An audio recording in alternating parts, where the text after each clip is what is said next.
Bismillahirrahmanirrahim. Assalamualaikum warahmatullahi wabarakatuh.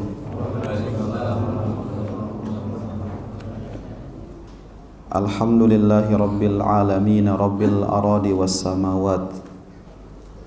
Alhamdulillahilladzi bi ni'matihi tatimmus shalihat wa bi 'afwihi tughfarudz dzunubu was sayyi'at wa bi karamihi tuqbalul 'ataya wal qurubat wa bi lutfihi tustarul 'uyubu waz zallat. Wa asyhadu an la ilaha illallah wahdahu la syarika lah wa asyhadu anna Muhammadan abduhu wa rasuluh alladzi la nabiyya wa la rasula ba'dah. Allahumma salli wa sallim wa barik ala abdika wa rasulika wa khalilika Muhammad ibn Abdullah wa ala alihi wa sahbihi wa man iktafa atharahu ila yaumil qiyamah. Faqala subhanahu wa ta'ala fi kitabihil karim, a'udzu billahi minasy syaithanir rajim. Ya ayyuhalladzina amanu taqullaha haqqa tuqatih wa la tamutunna illa wa antum muslimun. Allahumma 'allimna ma yanfa'una wanfa'na bima 'allamtana wa zidna ilma wa arinal haqqa haqqan warzuqna ittiba'ah wa arinal batila batilan warzuqna ijtinabah. Amma ba'd. Ikhwatal iman, ayyuhal hadirun wal hadirat, Bapak Ibu rahimani wa rahimakumullah.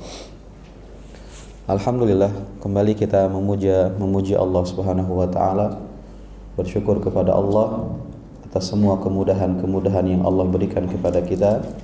Kita pun mengucapkan alhamdulillah, segala puji hanya milik Allah.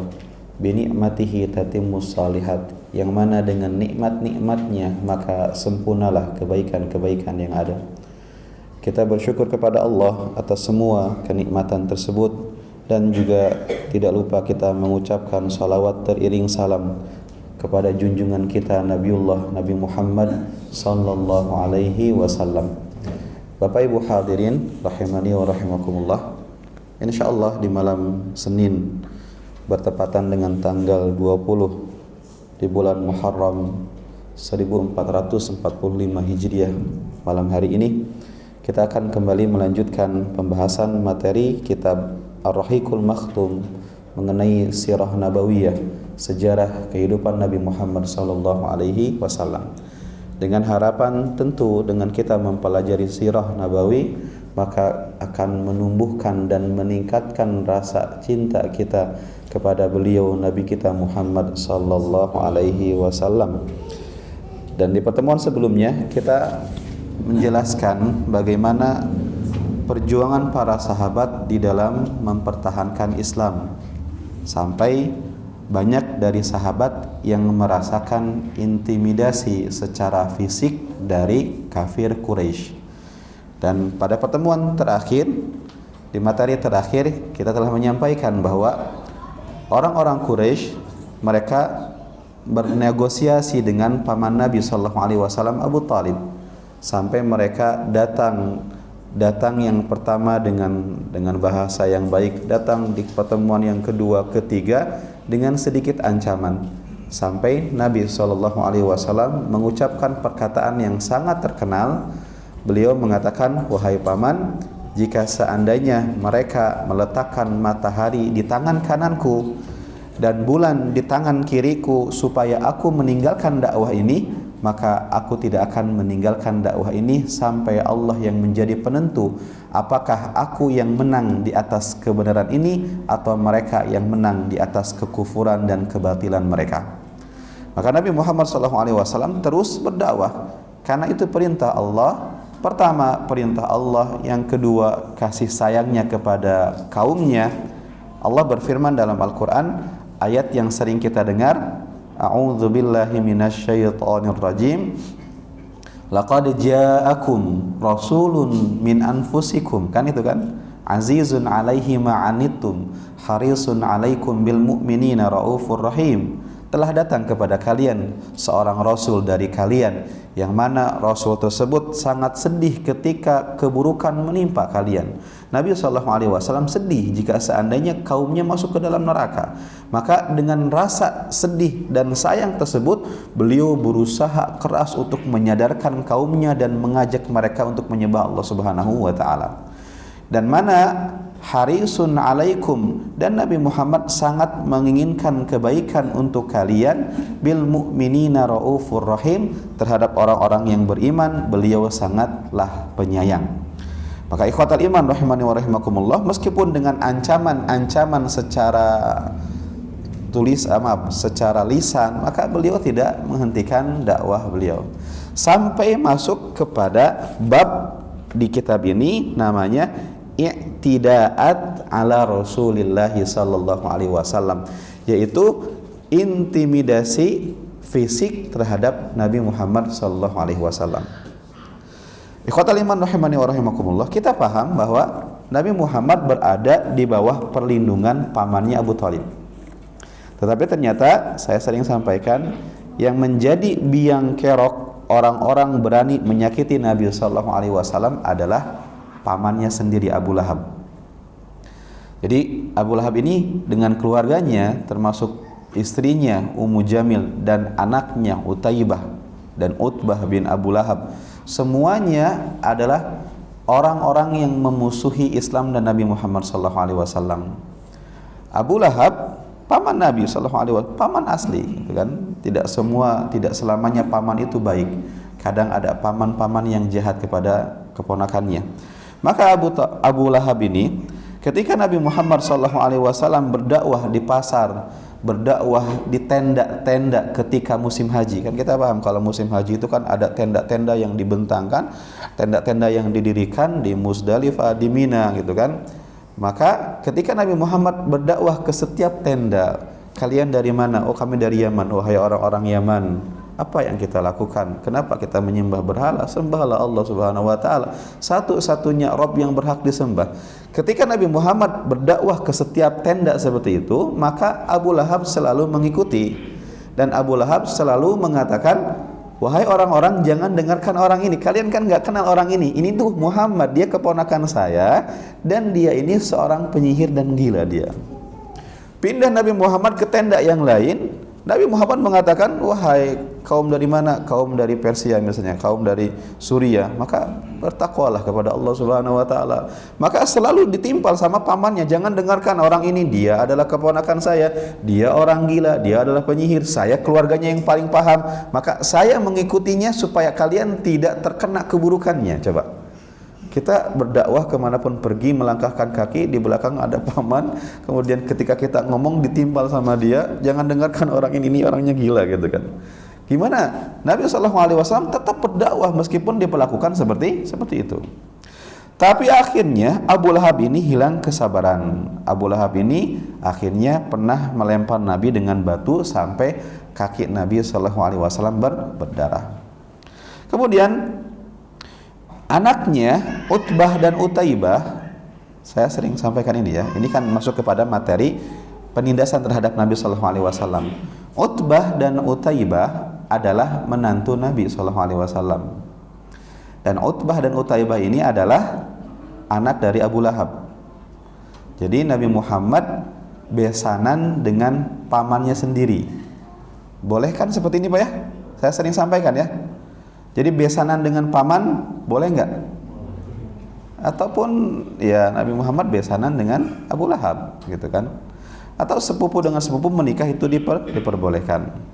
Maka Nabi memiliki seorang putri namanya Ruqayyah. Nabi memiliki seorang putri namanya Ummu Kulthum. Ruqayyah menikah dengan Utbah, dan Ummu Kulthum menikah dengan Utaibah. Adik kakak menikah dengan adik kakak lagi.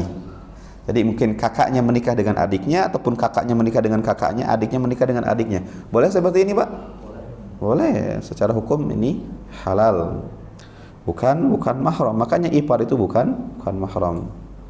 Maka setelah Nabi Muhammad berdakwah, apa yang mereka lakukan? Mereka digoda oleh orang-orang Quraisy supaya mereka menceraikan putri-putri Nabi Shallallahu Alaihi Wasallam dengan dijanjikan wanita yang lebih cantik daripada putri Nabi Muhammad Shallallahu Alaihi Wasallam.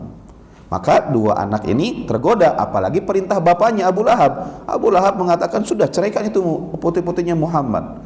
Kita tidak mau punya hubungan dengan Muhammad. Maka akhirnya Utbah dengan Utaibah mendatangi Nabi Sallallahu Alaihi Wasallam sambil membawa istrinya Ruqayyah dan Ummu Kulthum, dan mendorong Ruqayyah dengan Ummu Kulthum kepada Nabi Muhammad dan mengatakan apa?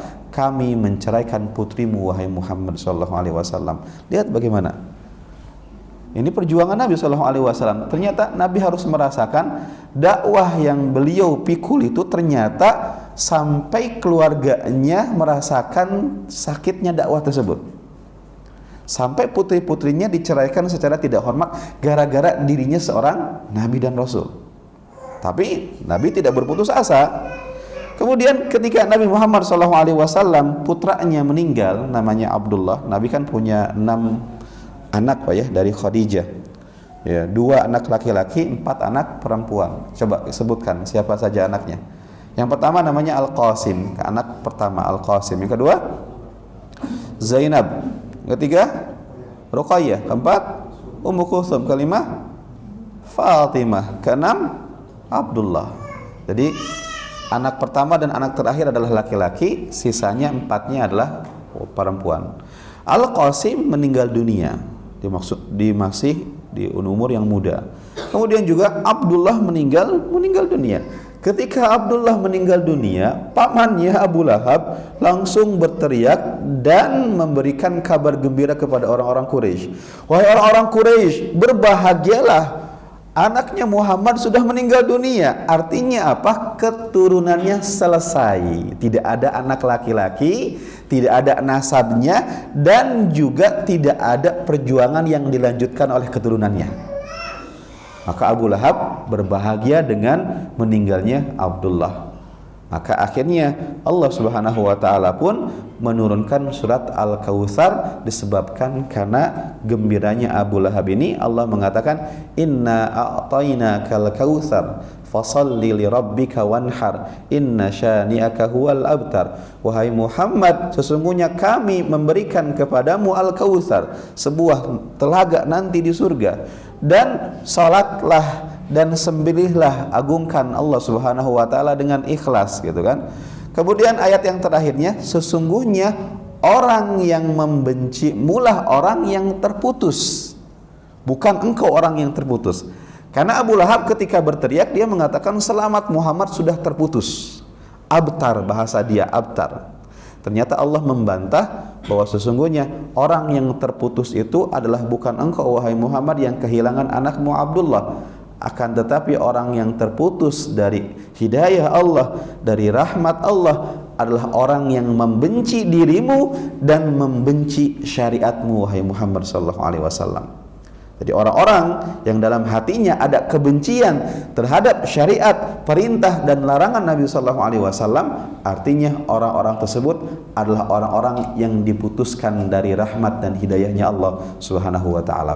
Apakah kita termasuk orang-orang yang seperti itu? Apakah kita termasuk orang yang membenci hukum satu, hukum A, kenapa riba diharamkan, kenapa musik diharamkan, kenapa poligami diperbolehkan, misalkan seperti itu? Apakah kita termasuk orang-orang yang menentang hukum Allah dan Rasulnya? Maka Allah mengatakan sesungguhnya orang yang terputus itu adalah orang yang membencimu dan juga membenci syariatmu.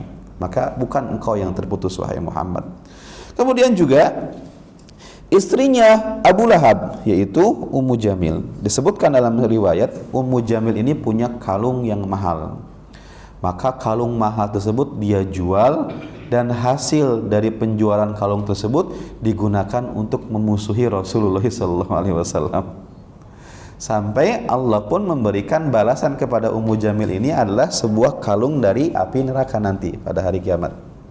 Dan Ummu Jamil ini orang yang suka menabur duri di malam hari di jalannya Nabi Muhammad SAW. Kebiasaan Nabi SAW kalau malam hari melakukan salat di Masjidil Haram di depan Ka'bah. Maka Ummu Jamil ini paham mana jalan yang dilewati Nabi Muhammad, maka dia menabur duri yang banyak supaya diinjek oleh kaki Nabi Muhammad SAW. Maka Ketika Allah Subhanahu wa taala menurunkan surat apa? Al-Lahab. Tabbat yada abi lahabi wa tab. Ma agna anhu maluhu wa ma kasab. Sayasla naran dzata lahab. Wa imra'atuhu hammalatal hatab. Fi jidha hablum mim masad. Celaka Abu Lahab, dan celaka Abu Lahab, binasalah tangannya Abu Lahab. Ma agna anhu maluhu wa ma kasab. Sesungguhnya apa-apa yang dia miliki, yang dia peroleh dari kehidupan dunia, ketenaran, popularitas, ketampanan, harta dan lain sebagainya, tidak akan menyelamatkan dia nanti pada hari kiamat, termasuk anak-anaknya juga. Kenapa? Sayasla naran dzata lahab. Karena Abu Lahab akan masuk ke dalam neraka yang lahab, yang menyala-nyala.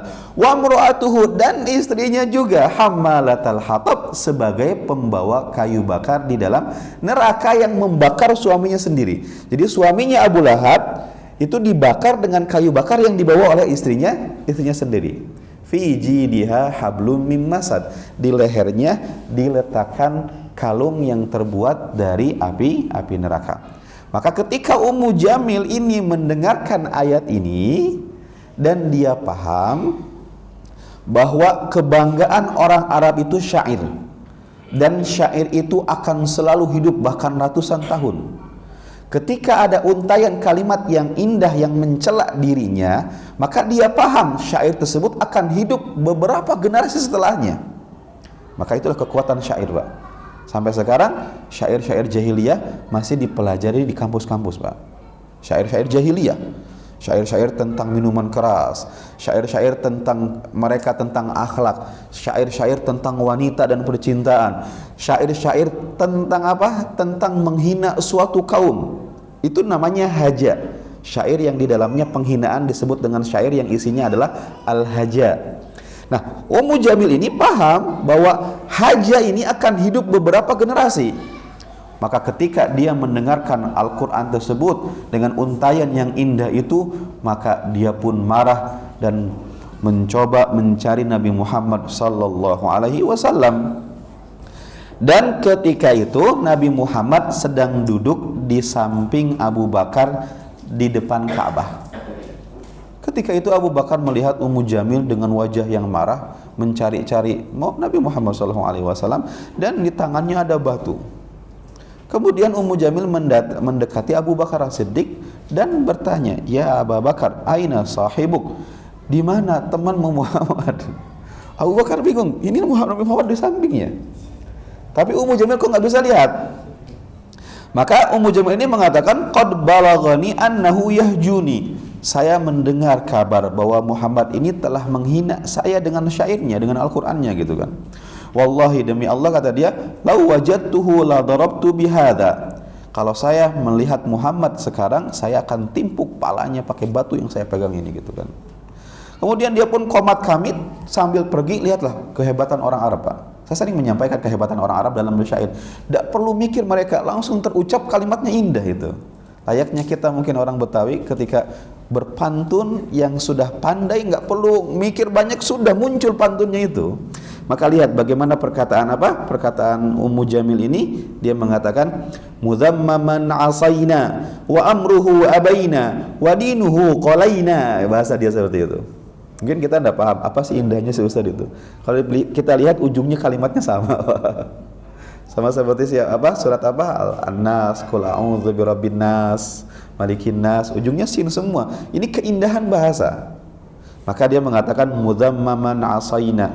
Muhammad orang yang tercela, kata dia. "Wa amruhu abaina." Urusannya kami tolak. "Wa dinuhu qalaina." Dan agamanya juga kami tolak. Qomat kami, dia marah-marah sambil pergi. Kemudian Abu Bakar As-Siddiq mengatakan, "Ya Rasulullah, wahai Nabi Muhammad, wahai Rasulullah, amma taraha ra'atka." Apakah Ummu Jamil ini tidak bisa melihat Anda padahal Anda di depan matanya gitu. Maka Nabi ketika itu mengatakan, "Ma ra'atni laqad akhadallahu bi basariha anni." Dia tidak melihatku karena Allah mencabut pandangan terhadap diriku. Hanya terhadap diriku saja. Ini menunjukkan mukjizatnya Nabi sallallahu alaihi wasallam. Apa bedanya antara mukjizat dengan karomah? Mukjizat sesuatu ataupun kejadian yang di luar logika yang terjadi kepada seorang nabi. Kalau karomah sama, tinggal dibalik, sesuatu kejadian yang di luar logika yang terjadi kepada orang-orang soleh, tabi'in, ulama, para sahabat, namanya karomah. Apakah kita ahlu sunnah wal jamaah mengimani adanya karomah? Ya, kita mengimani adanya karomah. Cuman permasalahannya, Allah memberikan karomah sebagai pertolongan, dan karomah itu bukan sesuatu yang bisa dikuasai seseorang, Pak. Dia tiba-tiba terjadi saja. Saya punya ustadz, Pak. Saya punya ustadz, cerita dia. Ada seorang ustadz di satu kampung, dia cerita. Dia berdakwah di tempat tersebut. Kemudian ya ketika dia berdakwah, banyak orang-orang yang tersinggung hatinya karena dakwahnya. Ada penjudi, ada tukang minuman keras, ada pemuda-pemuda yang kalau lagi kumpul-kumpul minum minuman keras, dia dakwahi gitu kan. Dia dakwah mutlak seperti itu gitu kan. Suatu ketika ada preman yang sudah kesal sama ustadz ini dan ingin bacok dari belakang itu. Yang satu jalan, ustadz ini berjalan.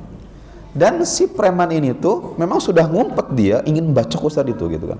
Ini kejadian di kita di Indonesia, Pak. Maka ketika ustadznya sedang lewat, kemudian orang ini dari belakang mengendap-endap ingin membacok dari belakang. Tiba-tiba orang ini pun berhenti bergeraknya, kemudian menjatuhkan senjatanya dengan wajah ketakutan. Ustadznya yang melihat ke belakang takut, itu ada golok di tangannya, ustadznya mah kabur. Karena dia nggak tahu ada kejadian apa gitu kan. Tapi si ustadz sempat melihat preman itu wajahnya gitu kan. Sampai berlalulah setelah itu beberapa kejadian, sebulan 2 bulan berlalu, ustadznya ngisi kajian seperti ini. Tiba-tiba premannya ada ikut kajian. Kemudian ustadz ini kan ngisi kajian, itu preman yang dulu mau bacok saya itu. Dia ngisi kajian gitu kan. Kemudian setelah selesai kajian, si preman itu menghampiri ustadz katanya, dulu itu aneh itu nggak suka sama ente katanya.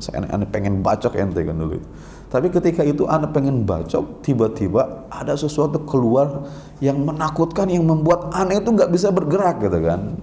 Setelah itu anak tobat, Ustaz katanya. Setelah itu anak tobat, anak artinya belajar agama, luar biasa gitu kan. Maka ahlu sunnah wal jamaah mengimani adanya karomah. Cuman karomah itu bukan sesuatu yang dipelajari, itu saja. Wallahu alam, apakah antum setuju dan tidak terhadap orang yang mengatakan apa? Saya ini wali Allah, saya bisa berjalan di atas air. Saya ini, oh hati-hati, Syekh ini wali Allah. Kalau Jumatannya setiap Jumat di Mekah dia, gitu kan. Ayo hati-hati wali Allah. Antum apakah antum membaca itu atau tidak? Allah kembalikan ke antum, Pak. Tapi intinya yang namanya karomah bukan sesuatu yang dipelajari, dikuasai oleh seseorang. Tiba-tiba terjadi saja pertolongan Allah Subhanahu wa taala. Nah, kemudian apa kejadian selanjutnya terhadap Nabi Muhammad SAW? Nabi Muhammad memiliki tetangga, Pak. Maka tetangga-tetangganya dulunya baik-baik. Dulunya senang dengan Nabi Muhammad SAW. Bagaimana tidak senang kan? Al-Amin, seorang yang jujur, seorang yang terpercaya, dan luar biasanya saya sering sampaikan kisah ini. Nabi Muhammad itu dibenci karena dakwahnya, bukan karena akhlaknya, gitu. Dan dimusuhi juga karena apa yang disampaikan, bukan karena sifatnya Nabi kita sallallahu alaihi wasallam. Maka banyak orang-orang Quraisy setelah Nabi Muhammad sudah menjadi nabi dan berdakwah dan dibenci orang Quraisy, kalau orang Quraisy ini mau pergi jauh dan dia punya aset yang enggak dia bisa simpen dan bingung dipercayakan kepada siapa, maka dia mendatangi siapa, Pak? Nabi Muhammad SAW. Nabi Muhammad dibenci, tapi kalau orang Quraisy mau pergi bersafar, punya aset, kalau disimpan di rumah takut ada yang ngambil dan tidak ada orang yang dia percayai, dia titipkannya ke siapa? Nabi Muhammad SAW. Apa dalilnya, Ustaz, kok seperti itu? Dalilnya adalah ketika Nabi Muhammad nanti hijrah, ketika Nabi Muhammad menugaskan kepada Ali bin Abi Thalib, wahai Ali, maukah aku engkau berikan tugas? Maukah aku berikan engkau tugas? Engkau tidur di tempat tidurku, tetapi taruhannya nyawa, karena kita sedang dikepung orang, ingin dibunuh saya. Dan engkau berselimut dengan selimut hijau Yaman saya. Tapi saya akan berhijrah ke Madinah. Engkau jangan dulu berhijrah ke Madinah sampai titipan-titipan orang Quraisy yang ada di rumah saya ini engkau kembalikan kepada mereka semuanya, Pak. Itu perkataan Nabi Sallallahu Alaihi Wasallam. Nah, Nabi Muhammad memiliki tetangga-tetangga yang dahulunya senang dengan Nabi Muhammad Sallallahu Alaihi Wasallam karena kejujurannya, keamanahannya, integritasnya. Beliau suka membantu tetangganya. Kalau ada tetangganya yang butuh bantuan, beliau bantu. Bahkan tidak diutarakan pun mereka butuh bantuan, Nabi selalu menawarkan bantuan kepada mereka. Itulah Nabi Muhammad SAW. Tapi semenjak menjadi seorang Nabi, sikap mereka berubah. Itu.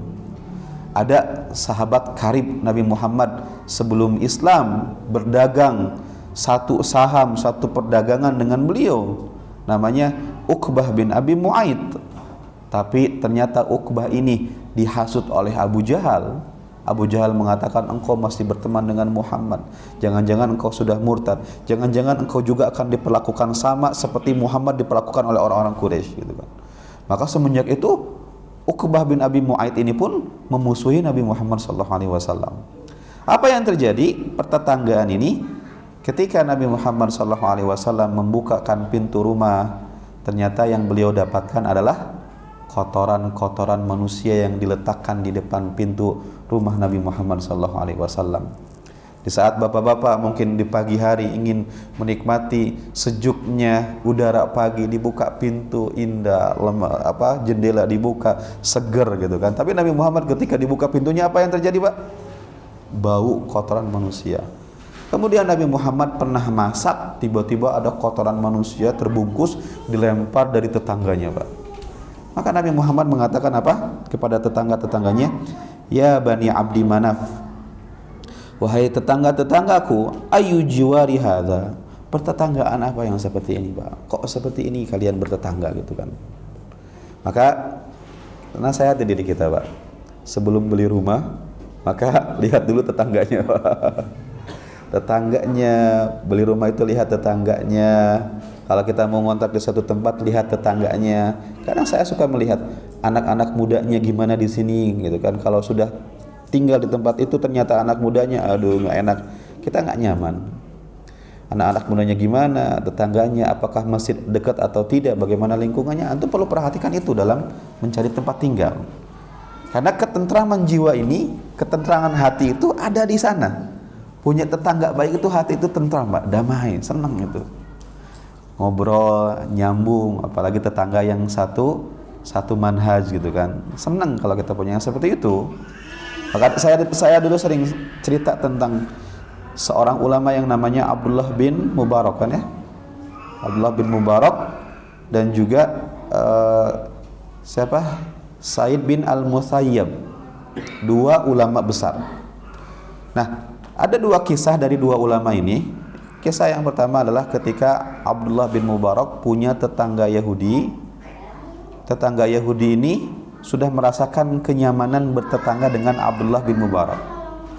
Tapi karena dia sedang butuh duit ketika itu, maka rumahnya dia jual, itu for sale, dijual sama dia.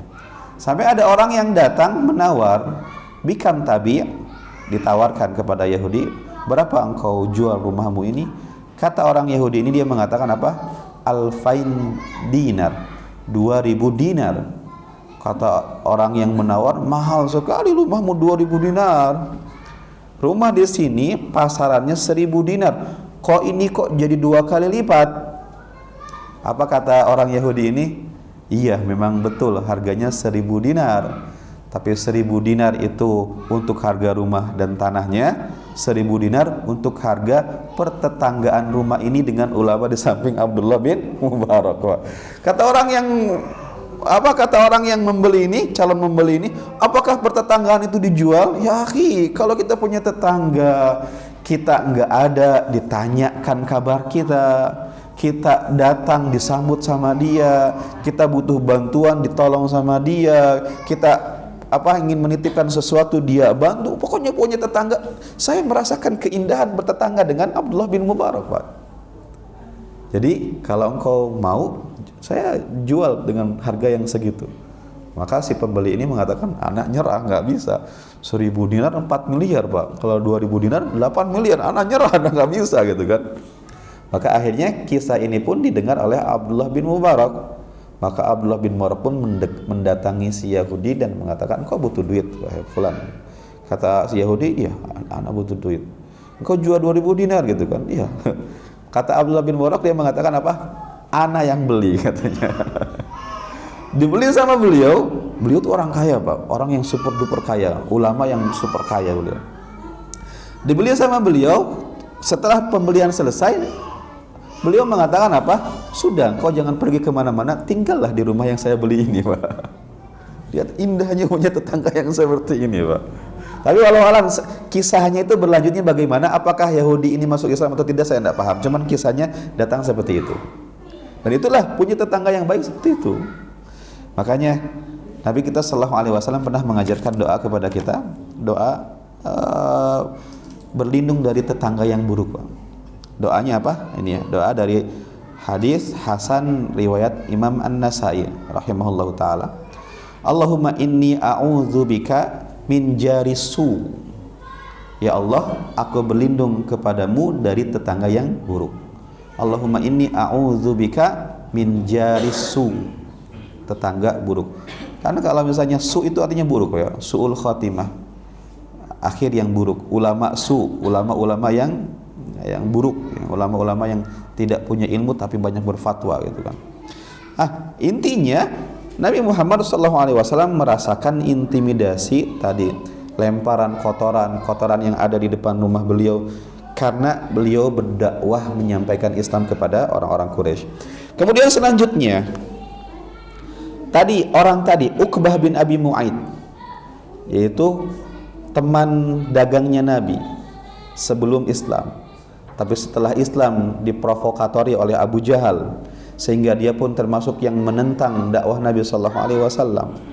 Suatu ketika Abu Jahal dan teman-temannya sedang duduk di samping Ka'bah, tiba-tiba Nabi Muhammad sallallahu alaihi wasallam datang dan salat di depan Ka'bah.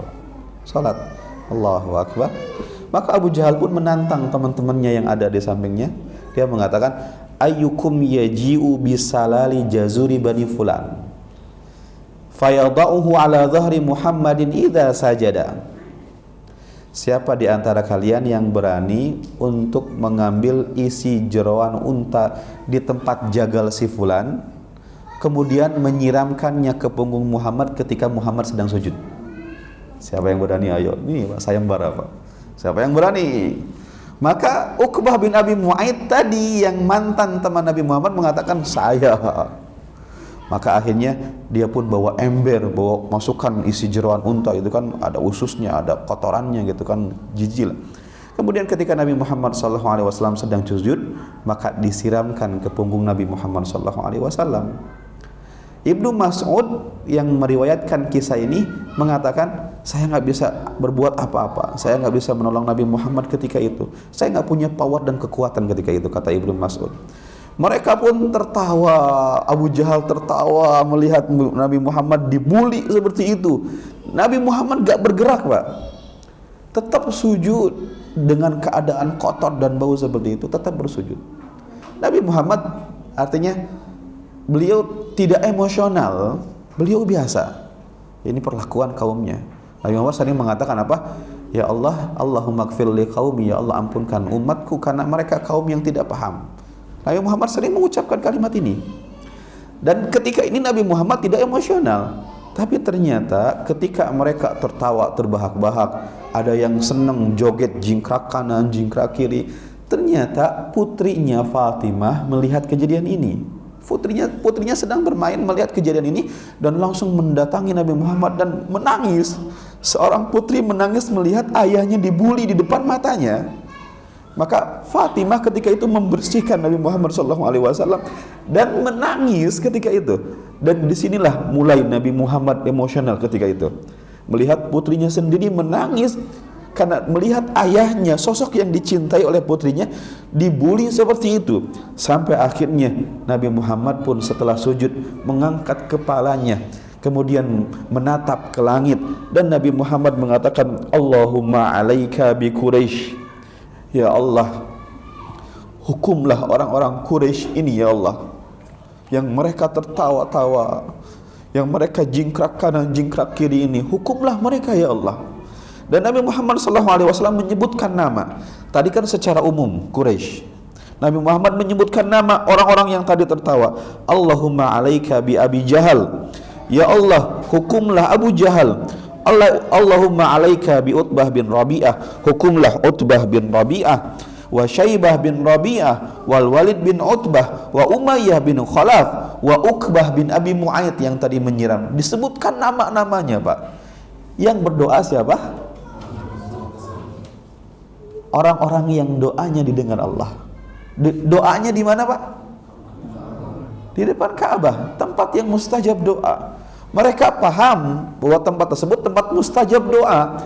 Maka yang tadinya mereka tertawa-tawa, mereka jingkrak kanan jingkrak kiri, ketika mendengar doanya Nabi Muhammad, mereka terdiam ketika itu. Dan ternyata kata sahabat, doa Nabi ini pun diijabah oleh Allah Subhanahu wa taala. Orang-orang yang disebutkan ini, nama-nama ini, mereka semuanya mati dalam peristiwa perang Badar semuanya, Pak. Artinya apa? Ini intimidasi yang Rasulullah SAW dapatkan dari mereka orang-orang Quraisy. Maka lihat Umayyah bin Khalaf. Umayyah bin Khalaf ini tuannya Bilal, yang menyiksa Bilal gitu kan, yang dibebaskan oleh Abu Bakar As-Siddiq. Umayyah bin Khalaf, orang kaya ini, Pak, ini. Anaknya Sofwan bin Umayyah lebih kaya daripada Umayyah bin Khalaf ini. Dia suka mencela Nabi baik secara terang-terangan atau menggibah Nabi di belakang. Makanya Allah Subhanahu wa taala menurunkan ayat disebabkan karena Umayyah bin Khalaf ini, surat Al-Humazah. Wailul likulli humazatil lumazah. Celaka bagi orang-orang yang mengumpat dan mencela. Humazah, berkata Ibnu Hisham, Humazah itu adalah orang-orang yang mencela. Humazah itu adalah orang-orang yang mencela seseorang secara terang-terangan. Adapun lumazah adalah orang yang menggibah seseorang di belakangnya. Jadi dua tipe orang yang dikatakan celaka oleh Allah Subhanahu wa taala. Baik itu mencela seseorang di depan umum secara terang-terangan ataupun menggibah keburukan-keburukan seseorang di belakang. Apalagi Nabi Muhammad digibahnya bukan keburukan, apa yang digibahi dari Nabi Muhammad SAW itu kan. Maka gibah yang memang membicarakan keburukan saja itu dilarang, Pak.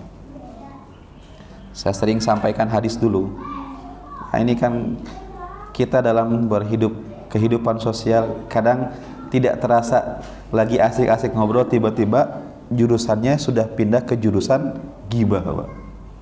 Kadang kita nggak sadar, kita lagi ngobrol saja, tiba-tiba langsung menyebutkan seseorang dan menyebutkan keburukan-keburukan. Ini orang ya, kalau kajian telat mulu dia katanya.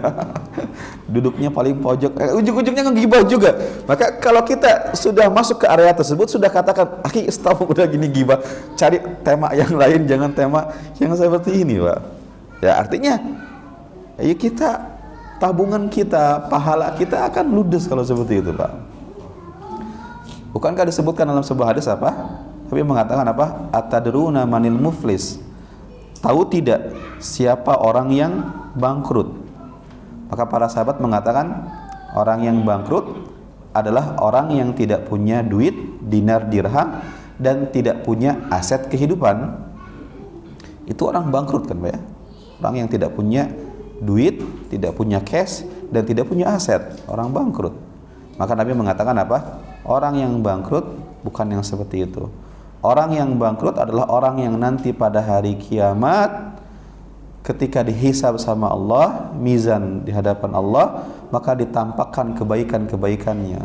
Ini pahala salatmu loh, ini pahala zakatmu, ini pahala kamu ikut kajian, ini pahalamu setiap harinya. Kemudian dia pun berbahagia, saya punya pahala itu. Tapi Allah mengatakan apa? Tetapi belum selesai. Banyak orang-orang yang meminta keadilan karena engkau pernah zalimi selama di dunia. Ada orang seperti itu ya Allah, ada. Ketika dibuka ternyata antri sampai belakang. Wow. Ngeri ya seperti itu, Pak. Maka Allah mengatakan apa? Hadirkan orang yang pertama. Apa yang pernah dilakukan? Dia pernah menggibah saya, ya Allah. Katanya saya orangnya pendek, jelek, dekil ya katanya. Kemudian Allah mengatakan apa? Kalau seperti itu, ambillah pahala sholatnya. Benar buat saya ya Allah, benar. Ambil. Sholatnya diambil. Kan aset-aset pahalanya hilang, Pak. Sampai akhirnya orang-orang pun dihadirkan semuanya, pahalanya sudah habis, 0 pahala, tapi orang yang ngantri masih banyak. Dan apa yang terjadi? Akhirnya orang yang dihadirkan, apa yang pernah dia lakukan? Dia pernah memaki saya di depan umum, ya Allah, pernah mengambil hak saya. Dulu saya punya tanah, diambil sama mafia tanah. Ini orang-orang ini ya Allah, gitu kan, disebutkan seperti itu. Maka akhirnya apa yang terjadi? Dosa orang-orang yang digibah, dosa orang-orang yang dizalimi diberikan kepada si penzalim itu, Pak. Sehingga dia bukannya plus pahala, tapi minus dosa semuanya, Pak. Maka kata Nabi, inilah orang-orang yang bangkrut pada hari kiamat. Dan salah satunya yang bisa menghabiskan pahala kita adalah gibah-gibah yang kita lakukan. Para ulama mengatakan apa? Kalau seandainya bibir kita memang gak bisa kecuali gibah, maka lebih baik gibahi orang tua sendiri, Pak. Kenapa seperti itu? Karena pahalanya ke orang tua daripada ke orang lain, mending berikan kepada orang tua. Tapi intinya itulah kehidupan kita dalam bersosial. Kezaliman, menggibah seseorang, mengambil hak seseorang, itulah kehidupan kita. Tapi jika seandainya kita memiliki hati yang lapang, dada yang lebar, bisa memaafkan kesalahan saudara kita, maka tentu pahalanya Allah siapkan besar untuk seseorang. Seperti itu. Kisahnya apa? Banyak kisahnya, kan? Ketika Nabi mengatakan apa? Akan masuk kepada kalian seseorang dari penduduk surga. Ternyata masuk seseorang, orang tersebut. Akhirnya para sahabat pun, inikah orang tersebut? Besoknya Nabi mengatakan akan masuk kepada kalian seseorang dari penduduk surga. Ternyata masuk orang yang sama. Ini kayaknya. Di hari yang ketiga Nabi mengatakan akan masuk kepada kalian sebentar lagi seseorang dari penduduk surga. Ternyata orang yang sama. Akhirnya para sahabat pun fix mengatakan inilah yang dimaksud Nabi SAW, orang ini. Maka akhirnya ada sahabat yang penasaran, Ibnu Umar namanya, penasaran dengan amalannya, maka dia pun izin nginep di rumahnya selama beberapa malam. Kemudian dimata-matai amalannya apa di malam hari, tidur gitu kan. Baca Qur'annya ada gak? Ada, cuma sedikit. Zikir pagi, zikir petangnya gak ada. Sedekahnya dia orang miskin gitu kan. Sampai akhirnya Ibnu Umar pun udah jujur, dia mengatakan apa? Ya akhi, amalan apa yang kau miliki sehingga Rasulullah mengatakan engkau penduduk surga? Maka orang ini mengatakan, rasa-rasanya nggak ada yang saya banggain. Ya seperti inilah apa yang kau lihat beberapa malam ini, inilah saya gitu kan. Tapi dia mengatakan kecuali satu hal. Sebelum saya memejamkan mata, saya selalu membuka dada saya lebar-lebar, memaafkan semua kesalahan-kesalahan saudara saya di hari tersebut. Besoknya seperti dia tidak pernah melakukan kesalahan kepada saya.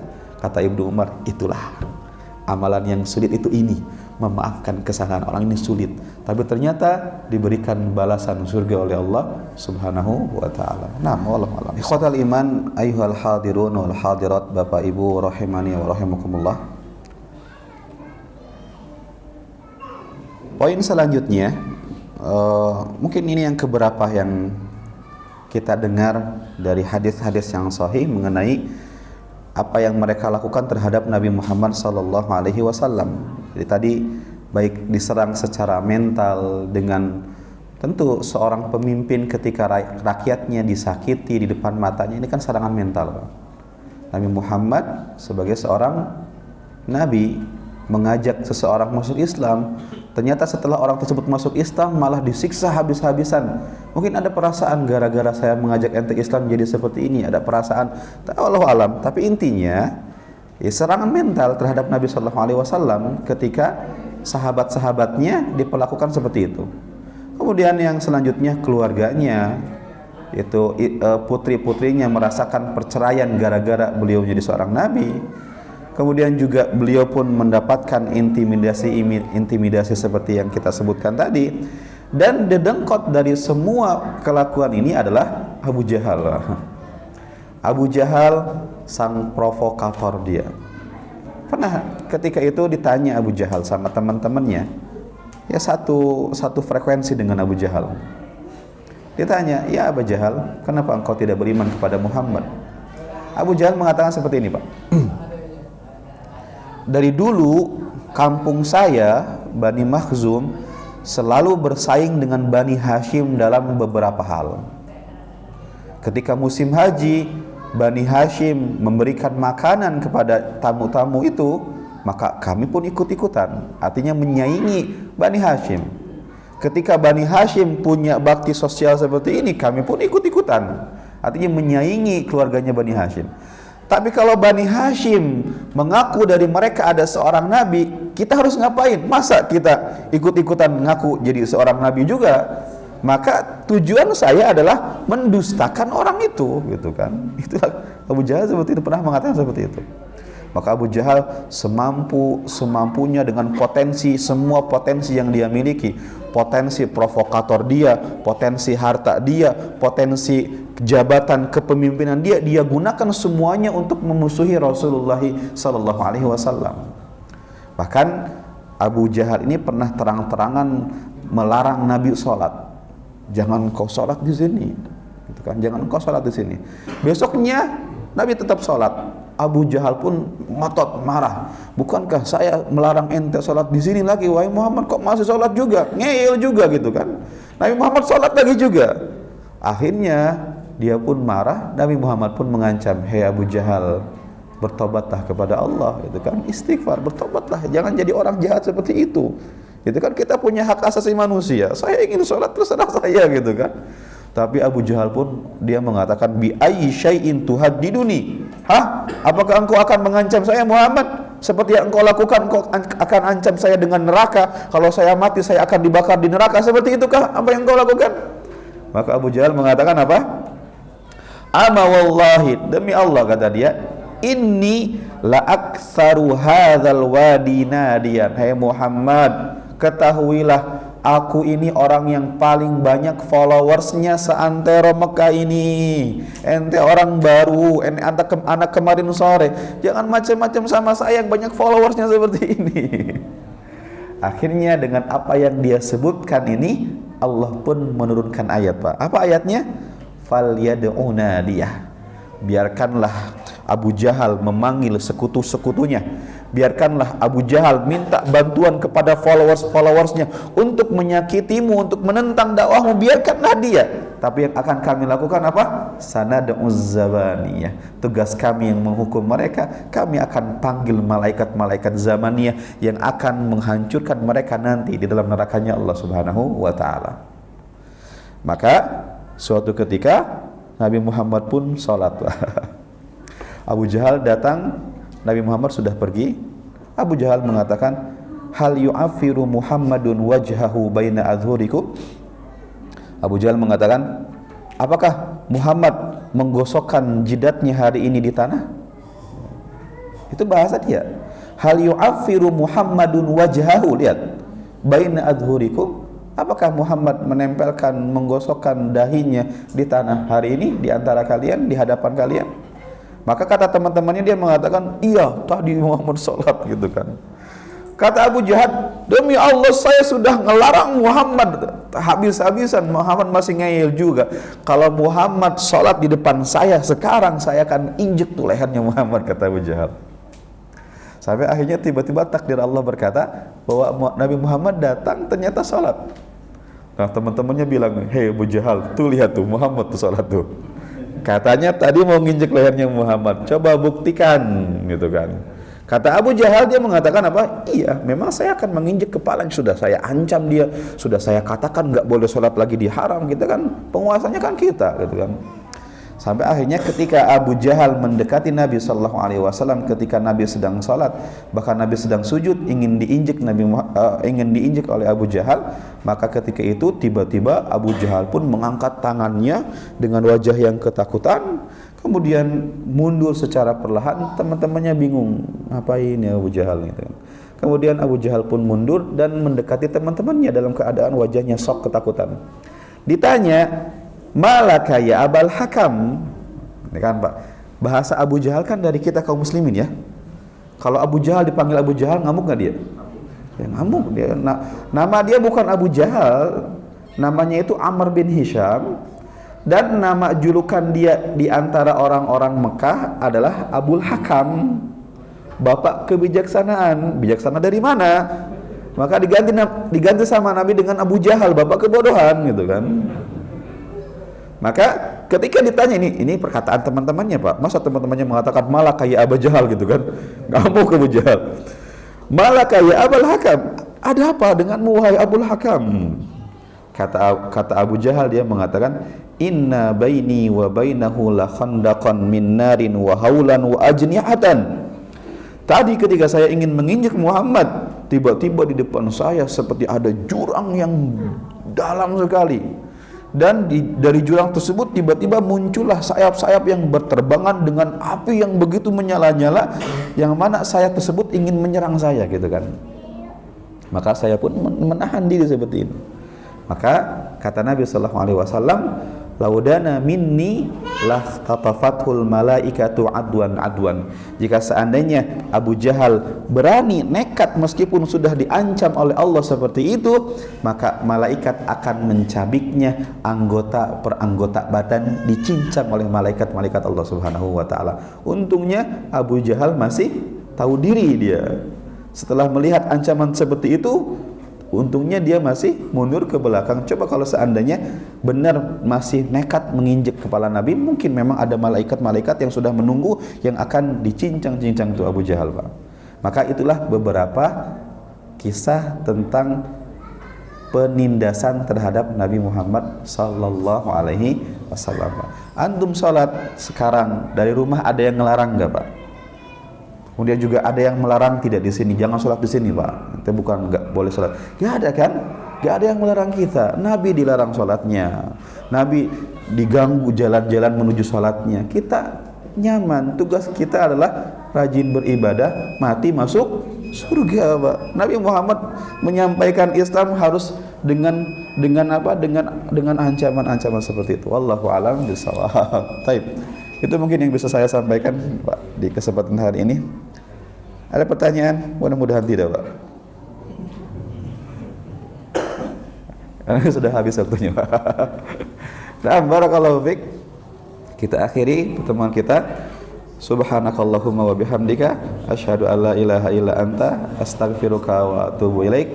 Wassalamualaikum warahmatullahi wabarakatuh.